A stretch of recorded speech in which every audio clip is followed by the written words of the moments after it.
Hola a todos, muy buenos días. Aquí estamos en un nuevo episodio político en París Montplet. El personaje invitado de hoy es Bob Pop, es un destacado crítico de televisión, escritor, columnista y colaborador en diversos medios de comunicación en España.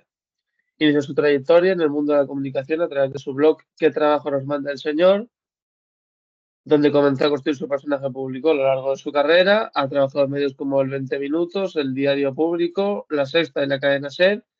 Su participación en el programa Leitmotiv del Grupo Buenafuente le otorgó una mayor proyección mediática. Como escritor, Bob Pop ha publicado obras como Mansos y Días Ajenos.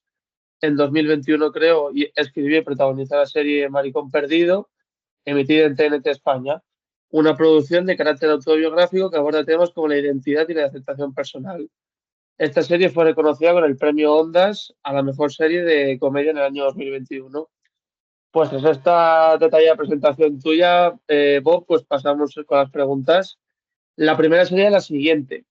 La experiencia mezclada con humor y una pizca de inocencia. ¿Es así o estoy lejos de poder analizar tu modo de escribir y tu forma de hablar? Pues me parecen dos elementos muy importantes para mí, el humor y la inocencia, la capacidad de volver a mirar las cosas. El humor tiene algo que a mí me interesa muchísimo y es que elige caminos alternativos al lineal. Y la inocencia me permite ponerme en un lugar sin prejuicios y desde donde poder contar las cosas como si las viera por primera vez. Vale, de acuerdo. Vamos a pasar a la siguiente pregunta. Tu novela Días Simétricos es una interesante forma de hacer ese collage literario, ¿no? En arte sería fácil reconocerlo. Ujú. Pero en literatura tú no vas guiando al lector para que lo pueda llegar a entender. Sí, en realidad, Días Simétricos es un juego de unir los puntos, donde yo juego con diarios ajenos y con diarios propios y con un año entero en mi vida. Entonces, a mí me interesaba mucho la creación de un collage literario, que yo he visto mucho más en artes plásticas y menos en literatura, que también demuestra que quienes somos, cómo escribimos, cómo pensamos, no solo tiene que ver con nuestra propia experiencia, sino con todas las lecturas que nos han ido determinando y con las que al final es imposible no establecer paralelismos, ¿no? Por eso lo de días simétricos, porque me parecía importante tratar de encontrar la línea perpendicular que me uniera a todo lo demás. ¿Qué lecturas te han determinado a ti, más o menos, si me podrías decir? Sí, mira, desde Truman Capote, Lorca, Belén Peggy, Thomas Mann, Cernuda, José Ángel Valente, Virginia Woolf, Iris Murdoch, muchísimas. Es que sería incapaz de seleccionar una. Todo lo que leo al final me acaba constituyendo. ¿Qué consejos le darías a los jóvenes para que lean más, ¿no? Que yo creo que muchas veces se nos dice, ¿no? Que no leemos mucho. ¿Tú qué les dirías a los jóvenes para fomentarles la lectura? A ver, yo creo que la lectura no es imprescindible, es decir, que a mí me parece que hay que leer si te sirve, si disfrutas, si gozas, pero para mí la lectura tiene algo muy importante que es la capacidad de plantear nuevas perspectivas que no me había planteado desde mi estrechez de miras, y por otro lado es un tiempo de desconexión frente a todo el ruido multimedia que yo agradezco muchísimo. La lectura creo que ahora es el único acto desconectado que yo tengo, donde tengo una relación directa con los autores o con las autoras.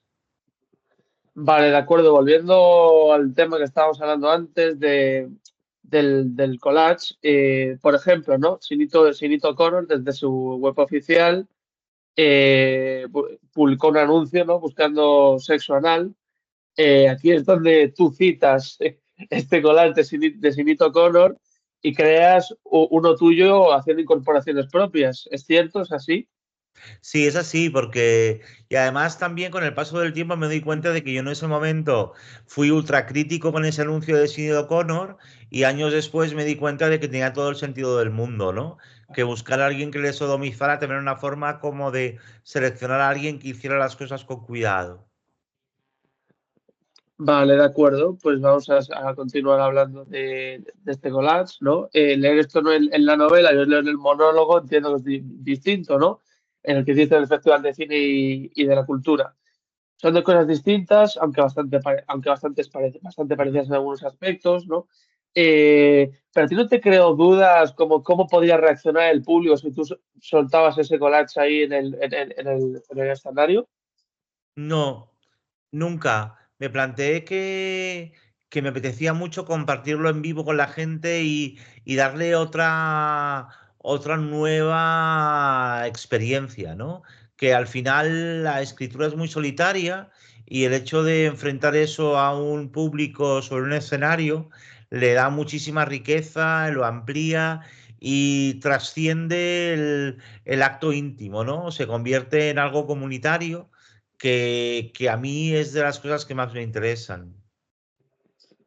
Vale, de acuerdo, pues vamos a continuar hablando de este tema. Vamos a hablar de la lectura y la escritura. Leer es más honesto que escribir, pero tú dices que son dos sensaciones diferentes a la hora de leer y a la hora de escribir. Sí, yo siempre digo que escribir es mentira y leer es verdad, porque llegamos mucho más lejos en nuestra autopercepción como lectores algunas veces que como escritores, donde tenemos siempre más reparos en contar según qué cosas, por cómo pueden afectar la experiencia de los demás. Pero a mí me parece que son dos actos inevitablemente conectados. Yo escribo lo que me gustaría leer y yo escribo como lector de mí mismo.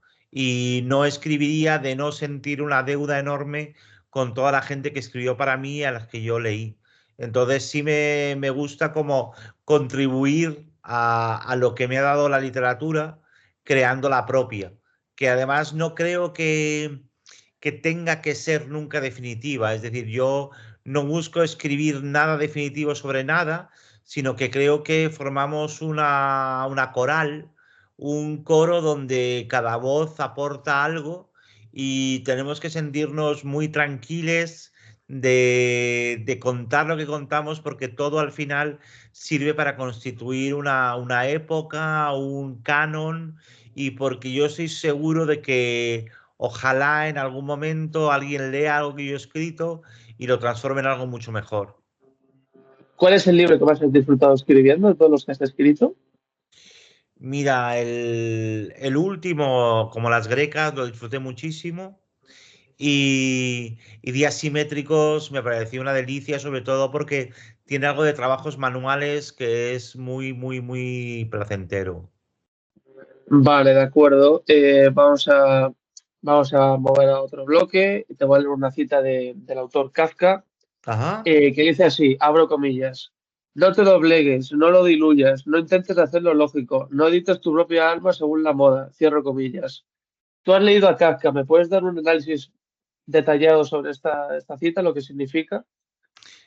Mira, sobre todo tiene que ver con el aire de los tiempos, con escribir no contracorriente, pero sí confiando en el propio instinto y en el propio criterio.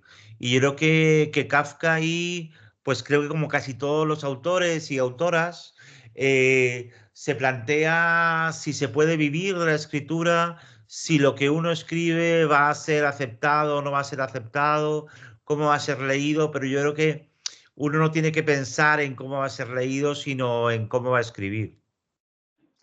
Vale, de acuerdo, pues vamos a movernos a otro bloque. Bob, eres observador y lees a la gente, ¿no? Pues adivinar más o menos por dónde van las cosas. ¿Te fijas en los detalles o eres más original que todo esto para comprender y hacer un análisis sobre alguien o sobre algo? Mira, es que observar me parece la mejor forma de aprender y de conocer a los demás, pero no soy un observador neutral. Yo observo e intervengo, observo y converso, observo y lo enfrento con mis prejuicios.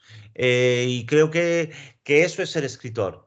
Escribir no es sentarse frente a un ordenador o un cuaderno a escribir, sino toda la mirada que vamos elaborando. Al final, en la escritura lo más importante es el tono y el punto de vista, y eso hay que alimentarlo.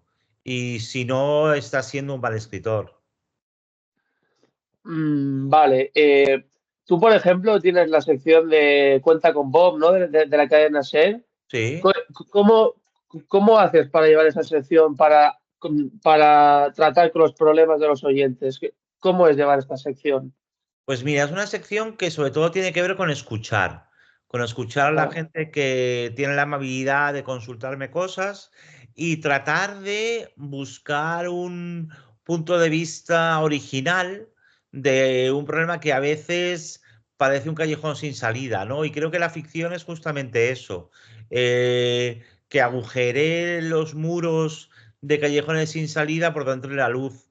Ahí me divierte mucho, sobre todo, escuchar y dar mi punto de vista, que no es ni de psicólogo ni de psiquiatra, sino de alguien que charla con un amigo o una amiga fugaz que aparece en antena en ese momento. Y para mí es un goce enorme poderlo encajar en mi propia experiencia o mis propios principios y dar mi punto de vista. Es un lujo.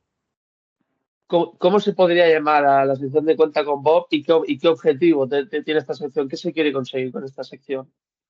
Se quiere conseguir darnos cuenta de que hay muchas más posibilidades de la que nos han contado, de que las cosas no tienen solo una solución ni un pensamiento y que cuando desembalamos del vacío nuestras obsesiones nos encontramos con que hay muchas más posibilidades de creación o de acción con ellas de las que a veces tenemos en la oscuridad de la noche antes de quedarnos dormidos y que nos llegue el run run.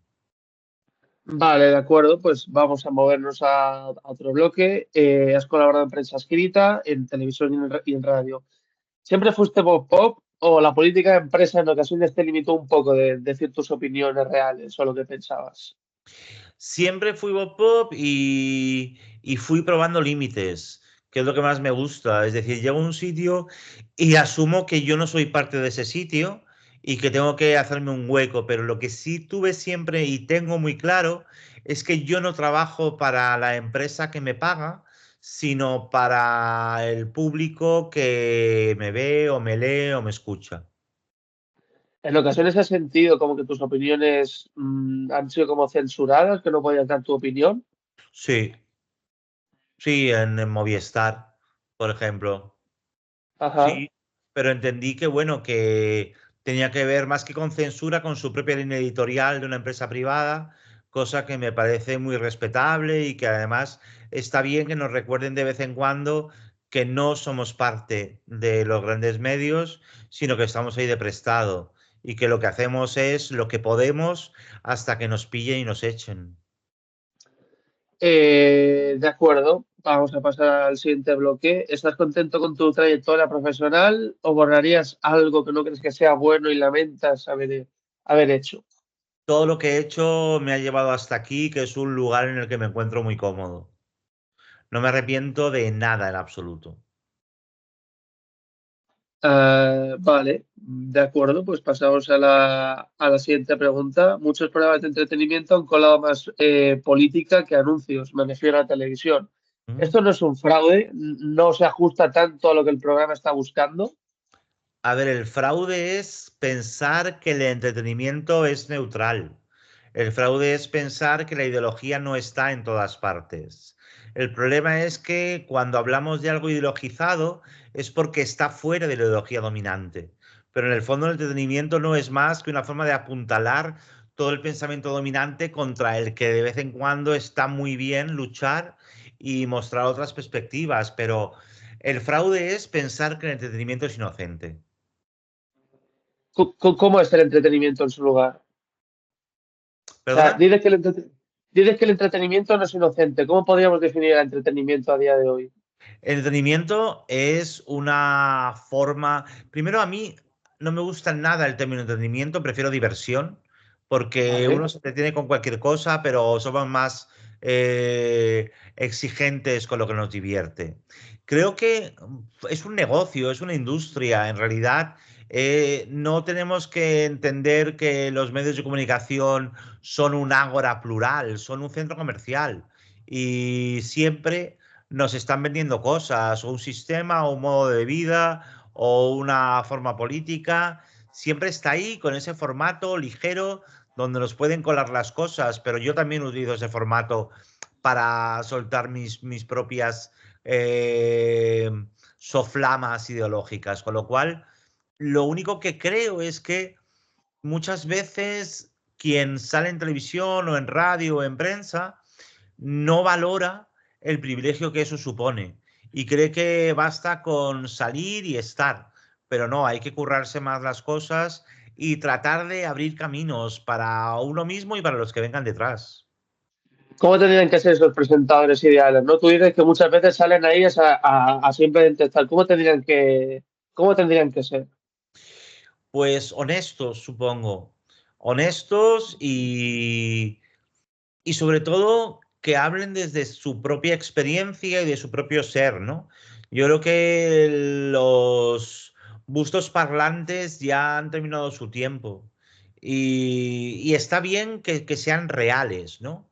Que yo, por ejemplo, para mí un ejemplo de eso es Jorge Javier Vázquez, que es alguien que se la juega cada vez que hace televisión y eso está muy bien. Vale, de acuerdo. Vamos a pasar al siguiente bloque. Vamos a hablar un poco de política, ¿no? Ya que hablamos tanto de ella ahora en estas preguntas, voy a citar el nombre de algunos políticos y si te parece me das tu opinión ¿Eh? sobre ellos para yo poder aprender. El primero es Pablo Iglesias, ¿no? Quiero que me expliques un poco por qué se fue de la política, por qué crees que se fue de la política. El segundo es Abascal, Feijóo, Aznar, Mariano Rajoy y Pedro Sánchez. Pues empieza por el que quieras. Pues mira, Pablo Iglesias me parece un tipo muy interesante que nunca dejó la política. Lo que dejó fue su partido político, pero él sigue haciendo política allá donde va. Cosa que me parece muy conveniente porque necesitamos cabezas y pensamientos como el suyo. Santiago Abascal no tengo nada que decir. Eh, Feijóo me parece un señor bastante desdibujado que lo intenta pero no lo consigue. Aznar me parece un monstruo y Pedro Sánchez me parece un misterio de la resiliencia. Me parece alguien que siempre encuentra una salida. Y eso en política está muy bien, pero también está muy bien hacer cosas para los demás y no solo para uno mismo. No, o sea, Pedro Sánchez es un manual de resistencia en toda regla. Y en el caso de Feijóo, ¿crees que llegará como candidato del PP a las elecciones del 2027 o le buscarán un relevo como ya pasó con Pablo Casado? No tengo ni idea, soy incapaz de ponerme en la mente de los mm, mandamases del PP. No lo sé. Ajá. Vale, pues pasamos a la siguiente pregunta. ¿Cuál es tu primer análisis acerca del resultado de las elecciones en Alemania? Qué se puede esperar a largo plazo de la segunda plaza que ha obtenido la AfD y de la victoria de la CDU de Friedrich Merz? Pues mira, me parece que es una señal preocupante el ascenso de la extrema derecha nazi en Alemania. Me parece que también es preocupante que nos suponga un alivio que haya ganado un señor muy de derechas, que fue directivo de un fondo buitre, que está en contra del aborto, que es ultraliberal a tope. Creo que al final estamos asumiendo una cosa muy peligrosa y es que solo la derecha nos puede salvar de la ultraderecha. Creo que es una lectura peligrosa y creo que en el caso de España, como la derecha es la que nos va a condenar a la ultraderecha, puede que eso nos haga entender que el voto tiene que ir por otro lado para salvarnos de esta corriente terrible. ¿Qué puede hacer la izquierda para contrarrestar esta idea que tú acabas de comentar? Eh, trabajar por los derechos de la gente, esforzarse porque la vida sea más fácil, sea menos dura, bajar a la calle, que luchar desde pequeñas grupos, asambleas, tomar medios de comunicación y poder trasladar ahí un mensaje de esperanza y sobre todo ofrecer un producto ilusionante, un futuro con posibilidades. ¿Crees que este producto ilusionante, por ejemplo, en el caso de Alemania, ha sido el partido Die Linke, que ha conseguido entrar en el Bundestag alemán? Sí, yo creo que han hecho un trabajo muy, muy interesante y que la gente lo ha recibido con ilusión. Creo que hay un elemento ilusionante ahí donde podemos aferrarnos. Vale, de acuerdo. Pasamos a la siguiente pregunta. ¿Has pensado alguna vez cómo sería España en el caso de que gobernara la extrema derecha, Vox, en este caso? Bueno, como fue durante el mandato de Rajoy. Ajá. O sea, pero ¿tú eres de los que cree, por ejemplo, que yo veo muchos vídeos y tal, de que con Vox sería como con el franquismo, una España muy radical, como que se eliminaría el aborto, un retroceso en los Mira, derechos de las mujeres? tenemos herramientas suficientes para impedir esto, pero claro que habría un retroceso, pero porque, porque ha habido tales avances que no son capaces de digerir que necesitan pararlo. Lo que no sé es si se lo permitiríamos. Vale, de acuerdo. Pasamos a la siguiente pregunta. ¿Cómo podemos concienciar sobre todo a la población joven? Porque hemos visto recientemente un estudio en España de que del grupo de edad de 18 a 25 años, su partido político preferido es Vox. ¿Cómo podemos hacer para que este grupo de población no se decante por este tipo de opciones políticas extremistas? ¿Qué consejo le darías a la población joven? Básicamente, no de no dirigirnos a ese grupo e ir a la gente que todavía tiene ilusión y quiere cambiar las cosas. Yo creo que les hacemos demasiados caso a quienes tienen tendencias ultraderechistas porque buscan soluciones fáciles a problemas complejos, pero se está desactivando la lucha en otros sectores muy importantes y creo que hay que volverla a activar. O sea, tú, por ejemplo, necesitarías como una campaña destinada a la población más adulta, ¿no? Para contrarrestar ese grupo de jóvenes. A la población joven que quiere cambiar las cosas a mejor Ajá, y que no cree que haciendo la vida más difícil a los otros, la suya vaya a mejorar. de acuerdo. Pues pasamos a la siguiente pregunta. A ver, Bob, tengo entendido que eres un revolucionario, pero cookie, ¿no? Esto lo comentaste en la cadena SER hace un par de semanas. Un revolucionario, pero cookie, ¿no? Nada de quemar cosas y de tirar basura en la calle, ensuciarlo todo. ¿Cómo se hace una revolución de protesta, pero en plan cookie? Explícame este concepto. Pues mira, con humor, con, con encuentros, con amigos, con amigas, con cualquiera que, como tú, que me llame para charlar.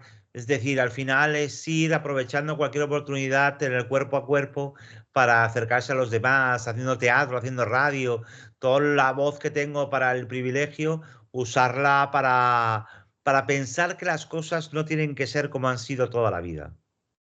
Ajá. Bueno, pues pasamos a la siguiente pregunta.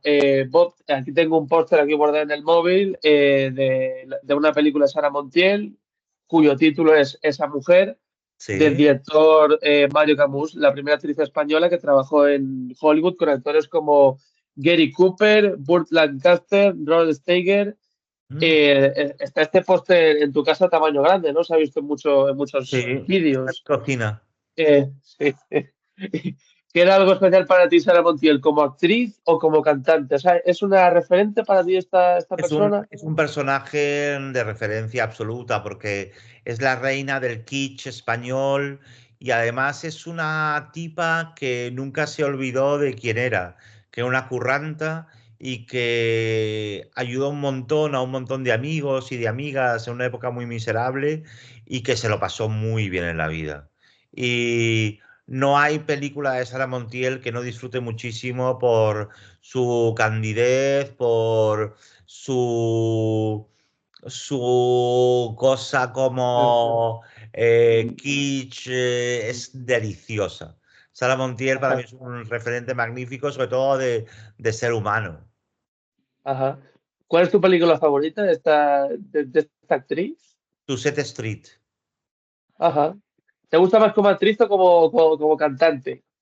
A ver, en ambos casos es un desastre, como actriz y como cantante, pero no puedo parar de verla, es hipnótica. Ajá. Vale. Pasamos a la siguiente pregunta. Vamos a cambiar de bloque. Tú dirías que estamos en un mal momento para ejercer el periodismo, ¿no? Porque hemos visto recientemente algunos sucesos, ¿no? Como estos pseudo periodistas que van creciendo, ¿no? Que lanzan los lanzamientos de micros por la calle, las preguntas que hacen a las personas de unas formas impropias. Tú dices que estamos en un mal momento para ejercer el periodismo. Otra pregunta. ¿Cómo pueden hacer los ciudadanos para evitar caer en la desinformación que estos pseudo periodistas que van creciendo van propagando? Mira, es un mal momento para casi todo, porque la precariedad lo ha ocupado todo y porque primero también tengo que decir que estos personajes no hacen periodismo, hacen otra cosa que tiene mucho que ver con el fascismo y con el ataque y con el intento de detener cualquier progreso. ¿Qué podemos hacer? Pues podemos buscar bien los medios con los que nos informamos y podemos entender que la información no puede ser solamente un estímulo que nos haga reaccionar de manera visceral, sino que hay que tomarse un tiempo. Yo creo que eso tiene que ver con la vida que podamos vivir, con la capacidad que podamos tener de detenernos y analizar bien las cosas, y también con que tengamos vidas que nos permitan comprar la prensa y que tengamos sueldos dignos, tanto los periodistas como quienes leemos la prensa, para podernos permitir suscripciones a medios que de verdad merecen la pena. Bueno, y sobre todo mirar la fuente e informarse por muchos caminos, ¿no? Esto a mí me lo han Sí. dicho muchas veces. Eso es muy importante y no fiarse simplemente de alguien que nos diga algo en redes sociales, que además muchas veces coincide con lo que queremos creer. Muchas veces también tenemos que dejar de lado nuestras creencias y tenemos que pensar que informarse no es pedir que nos den la razón. De acuerdo, vale, vale, buena respuesta. ¿Qué consejos me darías a mí como estudiante de periodismo, ¿no? Estoy en primero de carrera, he empezado este año la carrera, para poder ejercer esta profesión de la mejor manera posible y no caer en lo que hacen muchos como los que estamos comentando? Pues sobre todo que entiendas que lo tuyo es algo que puede cambiar el mundo, que puede cambiar las cosas, que no es simplemente un trabajo alimenticio, que tienes que tener las mejores condiciones laborales posibles para poder hacer lo mejor posible tu trabajo, que no basta con cubrir el expediente y coger una noticia de X y transformarla, sino que tu trabajo cuenta, es importante, y para eso tienes que cobrar bien para que te dejen tiempo para hacer bien las cosas. A mí, por ejemplo, me han hablado mucho de iniciativa, ¿no? Por ejemplo, por eso fue por lo que me abrí este podcast hace unos 3 4 años, ¿no? La iniciativa está muy bien, París, pero tú te lo puedes permitir. Hay gente que no se lo puede permitir. Con lo Ajá. cual, también es muy importante que, además de iniciativa, tengas apoyos. Y tengas apoyos de gente a la que le importe lo que estés haciendo. Y te vayas dando cuenta de en lo que eres bueno, en lo que eres menos bueno, por dónde quieres ir, de qué quieres hablar de verdad, y sobre todo que sigas tu instinto y tu curiosidad. Que no es tanto estudiar periodismo como leer, formarse, escuchar también la radio de quien no coincide contigo, la prensa de quien no coincide contigo, y ver por dónde vas para explicar el mundo, porque al final, como periodista, yo lo que voy a pedirte es que me expliques el mundo de la mejor manera posible. De acuerdo, pues pasamos a la siguiente pregunta y aquí, para terminar así por todo lo alto, te voy a pedir si me dedicas un chascarrillo, no me enfadaré, al contrario, lo guardaré como un tesoro. ¿Me podrías dedicar así algún chascarrillo de los tuyos? No, ¿qué quieres que te diga, no? Que me parece una iniciativa muy chula la que haces, aunque no se te tiene que notar tanto que lees. Tienes que ponerte el ordenador delante para cuando leas las preguntas, para que parezca que me estás mirando a mí. Vale, te agradezco el consejo. De nada, hombre. Bueno, bueno, espero que os haya gustado esta entrevista. A ti, Bob, que soy el protagonista, espero que te hayas sentido cómodo. Está súper cómodo, Pai. En todo momento en todo mi objetivo. Y a la audiencia, sobre todo, ¿no? Mañana volvemos con otro invitado de Político con Paris Montplet y el invitado de mañana será Xavier Fortes. Adiós.